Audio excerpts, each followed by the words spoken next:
नया साल में नया दोस्त बना लिया, नया साल में नया साथी बना लिया। मैंने प्रेम रतन धन पा लिया रे, मैंने प्रेम रतन धन पा लिया। फूल खुशी का दिल में खिला लिया, फूल खुशी का दिल में खिला लिया, फूल खुशी का दिल में खिला लिया, फूल खुशी का दिल में खिला लिया।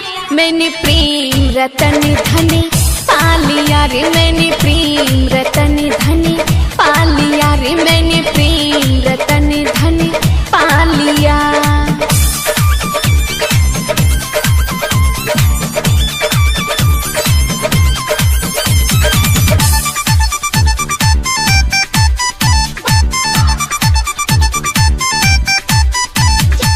मैंने चाहा था जैसा जीवन में मुझको वैसा यार मिला,